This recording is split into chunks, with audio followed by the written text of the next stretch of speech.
Bom dia.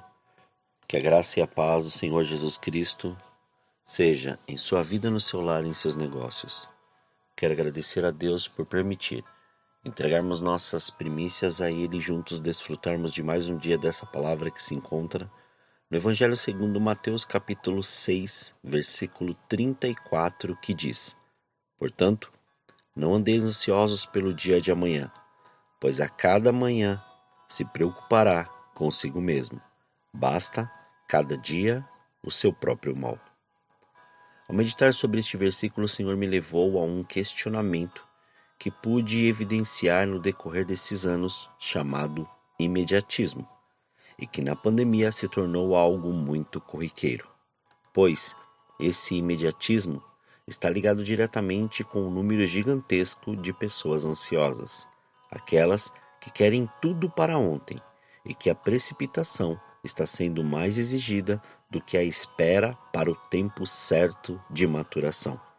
Jesus ensinou a não ficarmos ansiosos quanto ao dia de amanhã e confiarmos mais em Deus. Agora, é interessante perceber que na última parte deste importante ensinamento ele falou do mal de cada dia. O que será que Jesus quis dizer com isso? Para responder essa pergunta, vou começar dando o exemplo de uma pessoa com excesso de peso, que precisa perdê-lo por causa da sua saúde. Como essa pessoa pode vir a conseguir fazer isso? Normalmente, 3 formas são passadas para ela poder chegar a este objetivo.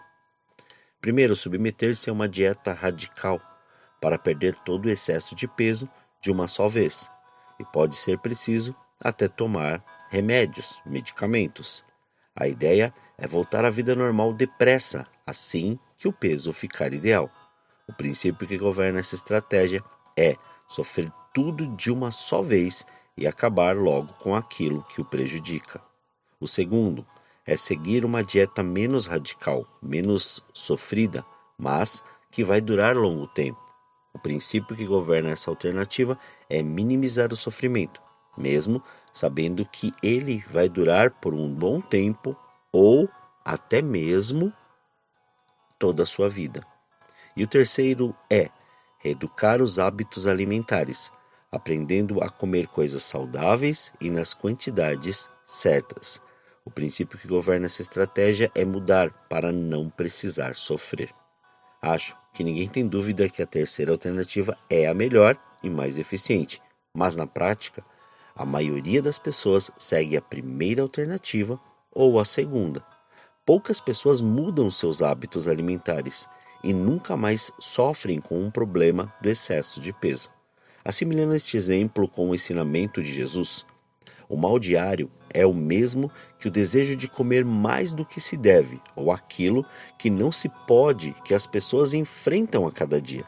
Trata-se dos problemas que parecem fugir ao controle e se submetem a soluções fáceis para eles, mas que levam as pessoas a fazerem o que é errado, ou seja, mentir, ser hipócritas, cometer pequenas desonestidades, promover fofocas, quebrar princípios, bem como as tentações de toda sorte.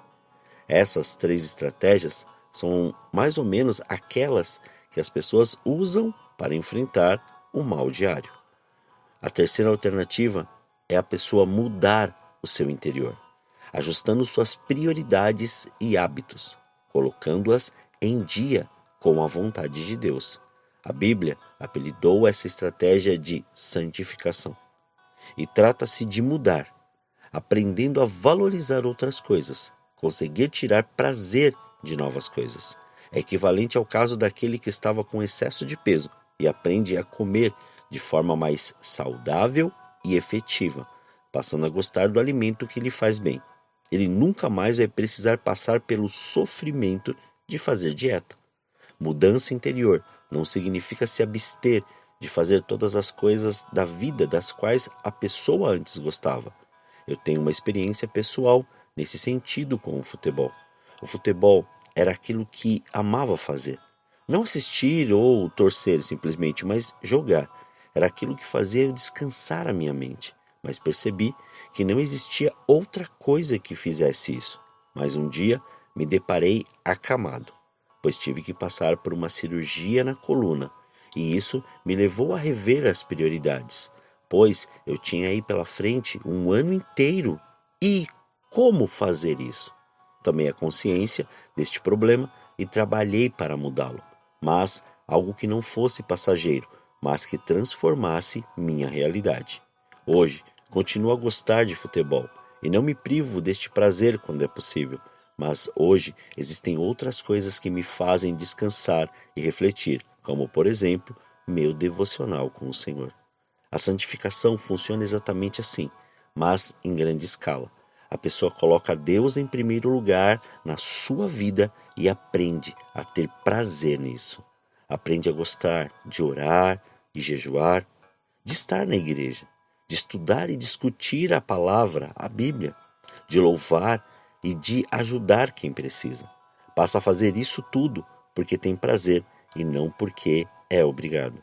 Adquire novos hábitos e se sente bem com isso. Pode até continuar a gostar de muitas coisas que apreciava antes, mas aprende a vê-las sobre uma perspectiva maior, aquela hoje estabelecida por Deus, e nunca mais será dominada por maus hábitos. Portanto, não há mais sacrifício em se manter no caminho. O mal diário não mais conseguirá desestabilizá-lo. A mudança interior, a santificação, consegue dar à pessoa uma estrutura muito mais sólida para lutar e vencer este mal diário. Lembre-se, é assim que vencemos a ansiedade e o imediatismo, permitindo que o Senhor mude os nossos hábitos, pois essa mudança gera a renovação da mente e a transformação de nossas atitudes. Oremos. Pai, nós te louvamos e te agradecemos. Graças te damos por mais este dia. Obrigado pela oportunidade que o Senhor nos dá de entregarmos as nossas primícias, estas primeiras horas a Ti, de podermos nos prostrar mais uma vez diante da Sua face, da Sua presença e poder contemplar o Seu senhorio. Somos gratos a Ti por tudo que o Senhor tem feito e da maneira que o Senhor tem feito. E muito obrigado, Pai, pela Sua palavra, porque, Senhor, sabemos que muitas vezes é exatamente isso que acontece, ou o radicalismo, ou até mesmo, Senhor, aquilo que nós queremos ver acontecer de uma hora para outra, ou naquele instante, está muitas vezes nos guiando, nos dirigindo, em vez, Pai, de nós darmos um passo de cada vez e vermos uma transformação permanente e efetiva acontecer. Sabemos, Pai, que muitas vezes nós queremos as coisas da maneira que nós achamos, mas o Senhor sempre tem preparado tudo da sua maneira, no seu tempo e do modo que o Senhor quer. O Senhor sempre nos mostrou na sua palavra que o Senhor usa quem Ele quer, do modo que Ele quer, onde Ele quiser e, ó Pai, da maneira, Senhor, que Ele sempre propôs. Então, diante de Ti, diante da Sua face, da Sua presença, faça, Senhor, isso e continue fazendo conosco. Não nos deixe ficar presos a nenhuma estrutura antiga ou uma estrutura falida. Antes, Pai, coloca-nos a cada vez mais para viver o Seu novo, a Sua novidade, para poder fazer com que o Seu nome seja glorificado, exaltado e engrandecido. Que nada, Senhor, venha a nos transformar ou venha a nos aprisionar, melhor dizendo, às coisas que antes nós fazíamos. Mas faça com que a sua presença, Senhor, seja manifesta através da santificação, através dessa transformação, através desta mudança de hábitos que sempre vai nos levar à renovação do nosso entendimento e a Pai e a mudanças grandiosas e gloriosas que o Senhor propôs. Faça de nós, mas leva-nos ao entendimento que nada, Senhor, nada permanece da maneira que está, pois onde o Senhor está, tudo se faz novo. Muito obrigado, Senhor. Graças te damos pelo seu amor e pelo seu cuidado. leva-nos cada vez mais a uma fé sobrenatural e a um entendimento daquilo que o Senhor quer fazer e o modo que o Senhor já está fazendo em nossas vidas. Muito obrigado, Senhor. Assim oramos, agradecidos a Ti, em nome de Jesus. Amém. Que você tenha um dia abençoado na presença do Senhor. E quem vos fala é o pastor Leandro Araújo, da Igreja Apostólico Caminho de São Paulo, capital. Deus te abençoe grandemente.